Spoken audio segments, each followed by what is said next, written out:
Because nonprofits are funded like this, right, with their handout. That's sort of the old way of doing things. So what we're trying to do is utilize the power that's in a business to solve social problems. Like getting access to the arts. For me, take care of boomers, seniors, veterans, and also special needs. I'm earning money, and then if I get grants on top of it, now I'm even more effective. I hope that helps, but you've got a potential customer right in front of you. There are many, many more. I'll touch on a little bit too. I used to intern for a printmaking facility in Pittsburgh called Artist Elementary Source. They're a completely nonprofit, and they're funded a lot through like the Heinz Foundation, stuff like that, where they've gone to individual very successful businesses and got them to donate these the tax write-off for the business, donate things to them. Because one of the things that they do is if you mix education with art, there's even more possibilities for you to get funding. That you're able to do a lot more. They go into a lot of very poor areas in Pittsburgh, and they'll take silkscreen carts and they'll teach kids how to silkscreen. They'll do all these things with them. So they're actively going out and engaging the community, not just trying to get the community to come to them. And that's really important to build like that relationship with the community that they know what you're doing. Because a lot of people won't just go to a building that's all about art in areas that do not really support art.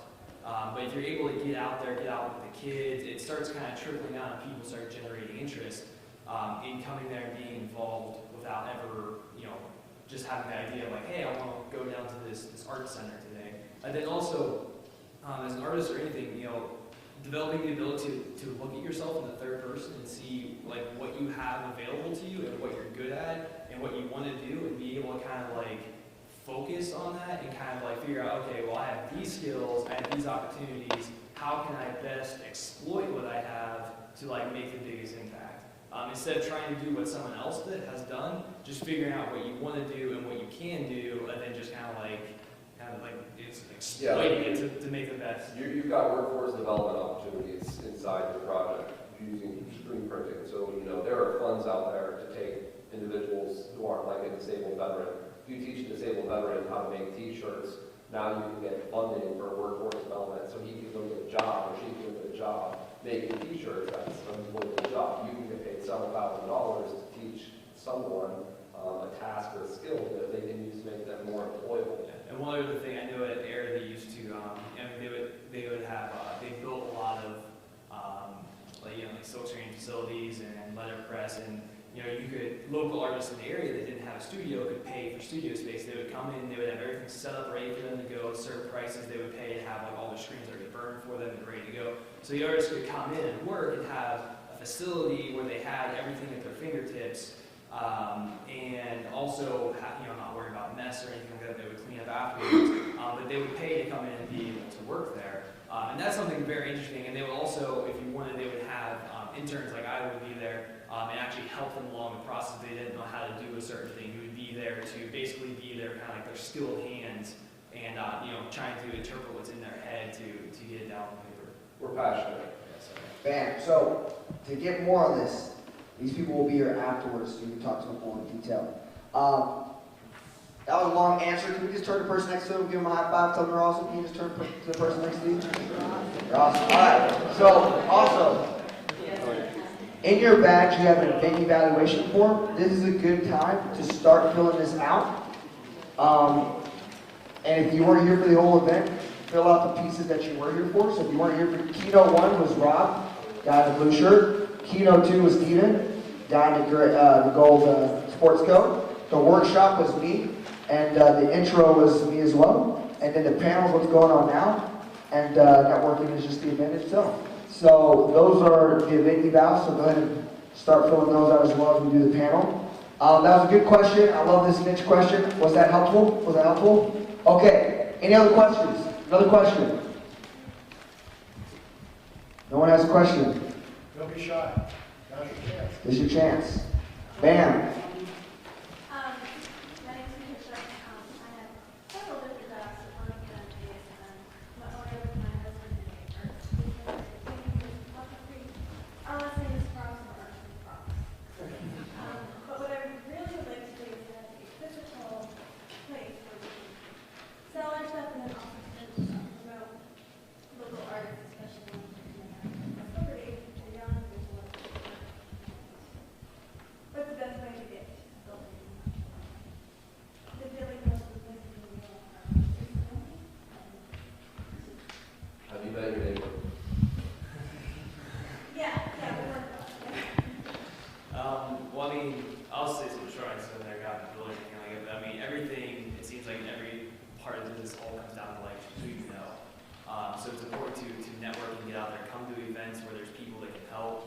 go to the fundraising events for the art department, stuff like that. Because a lot of people in the area, like I met a lot of them, are very generous with the art. The art department is also very focused on like rebuilding Wheeling and revitalizing it. So a lot of those people want to see things coming. A lot of them own buildings on it, or know people that own buildings, and they want to get cool things going on down there, more art, more culture. So those are the people you really want to network with, and it's all about kind of like finding one person who can kind of get you introduced to someone, and just kind of like going from there and just being social and being outgoing, and that's always kind of the first step. I think we would agree with you. You mentioned lease versus purchase. There's nothing wrong, instead of trying to buy $50,000, $60,000, $80,000 building, $45,000, there's nothing wrong to find the best location that's going to meet your market and find the smallest space you can get by with and offer the lowest price to get in there, even if you got in there on a month-by-month basis and you told the landlord, look, give this to me for $300 a month for 6 months, and if we're successful and make it work, then possibly we can stand more rent. I think to Justice's point, people, I found starting all my businesses, it's astounding when you talk about your dreams, you talk about your passion, and a business plan shouldn't scare you. A business plan to me is a yellow pad, a piece of paper that breaks down. I write down every single thing that I think I need to accomplish. I think you'll be really pleasantly surprised when you go to people with your vision, your passion, and you get very inexpensive space to get that visibility. I think you'll be pleased with the results. Question in the back, sir. Go ahead. Thanks very much for coming.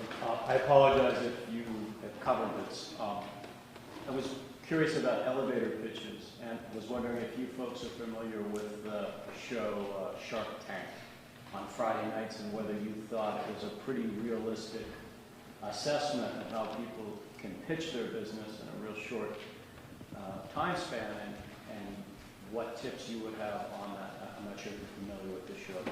How much is Hollywood? How much seems real, given what you've seen and done?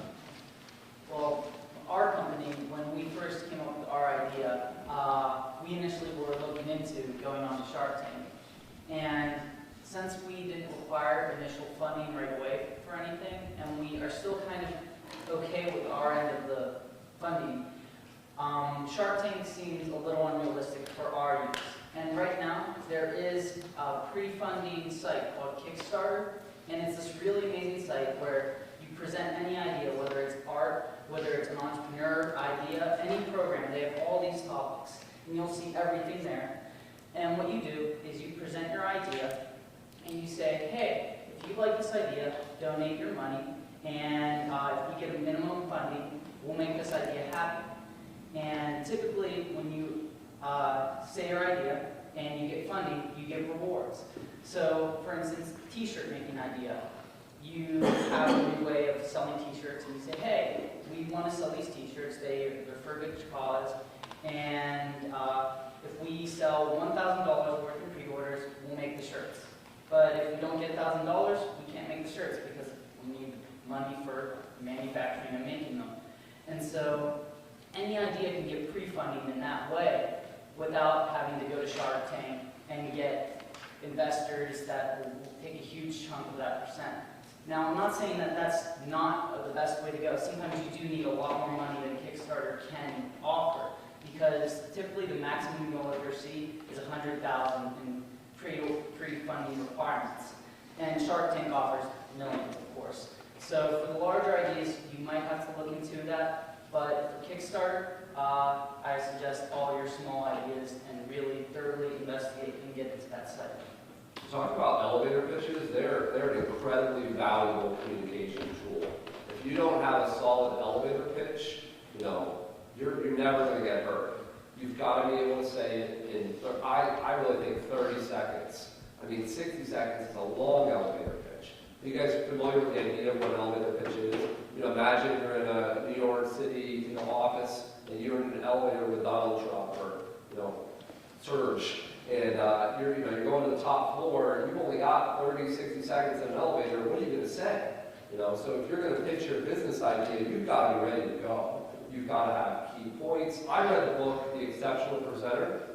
My speaking coach advised me to read that. And I founded elevator competitions at Ohio State, in Columbus, in my hometown. I love elevator pitches. I think that everybody should practice their elevator pitch. It's a skill. I've got friends who have been on Shark Tank and friends who have been judges on Shark Tank, and both sides of that will tell you that it's really authentic. What you see is very authentic, although it's very condensed. So you're only seeing really small parts of the conversation. All those conversations happen, they weren't scripted. It's really a look into the VC funding process, but it's just a small, glimpse at different parts of the conversation, especially when they're negotiating the deal. Like, you see the deal and they're like firing, different terms. That's not really how that looks.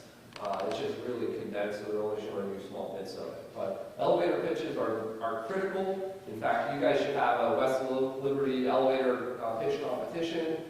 I started I gave away like $50 in the first place. We had 10 people. Now it's one of the biggest events at Ohio State. It's enormous. Babson, which is the #1 entrepreneurship school in the country, they have a rocket pitch competition. They don't give away anything, actually. But, people go there to pitch. You meet funders, you meet people who are interested. You've got to have an elevator pitch. It's critical, and Shark Tank is more real than what you think. One thing about elevator pitches, when you think about, you read about communication, so much communication is nonverbal. So it's lots important what you're saying. It's your body language, your eye contact, how you're presenting yourself. I know when I think about the banking relationships I've developed over the last 15 years or so, listening to this esteemed panel makes me realize that a lot of what I've been able to accomplish, we did some financing in the worst credit market since the Great Depression a couple years ago. And I have to think it's because of the passion, the energy, the enthusiasm that you show, whether it's a banker, an angel investor. They can see that you're genuinely driven to excel, to meet a need, that you're doing it for all the right reasons, whether you're a nonprofit or a profit. To Rob's good point earlier, you've got to find a need, meet the need, generate income. I've been on a lot of nonprofit boards. I'm now fortunate to be the board chair at the West Liberty Foundation. I had to drop off a couple. I've never met a nonprofit that has enough money. So I like the idea of the book so that people do understand nonprofit is just a tax designation. You have to go after the market no matter what you're doing. So if you truly believe in what you want to accomplish, you convey that very passionately, enthusiastically, all your dreams are going to come true.